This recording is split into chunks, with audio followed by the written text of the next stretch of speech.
Amazina nitwa Umubyeyi Nadesha, nkaba niga muri TTC Nyamata ari Childhood and Lower Primary, nkaba ndi umukandida ugiye gukora Senior 6, nkaba narakoze bishoboka byose kandi nizeye ko ndi butsinde national exam. Nkaba nanifurije abakandida bose gutsinda ndetse n'amahirwe masa. Amazina nitwa Ndorimana Gilbert, niga muri TTC Nyamata kwigisha imibare na siyanse, narize bihagije, nariteguye kandi nizeye ko ikigo cyacu cya TTC Nyamata hagomba kuvamo wa mbere uyu mwaka 2025.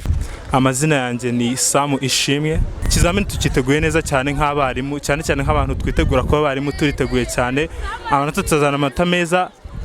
Iki nabwira abandi banyeshuri keep it up, bakomeze bakore cyane tuzabitsinda.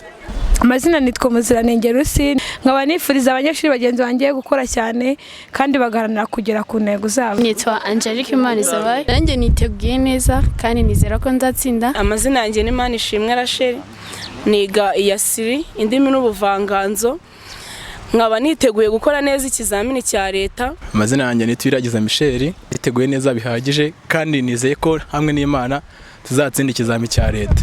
Amazina yanjye nitwa Niyonshimira Claudine, nkaba niga mu wa gatandatu, niteguye gukora examen national neza, nkaba nshishikariza na bagenzi banjye bari mu wa gatandatu no mu wa gatatu kubyitegura neza bakirinda ubwoba. Twiteguye neza cyane, ntabwo badufite, twahawe igihe kirekire cyo kwitegura. Nkaba nshishikariza abandi bagenzi banjye bose bagiye gukora ikizamini gukora nta bwoba.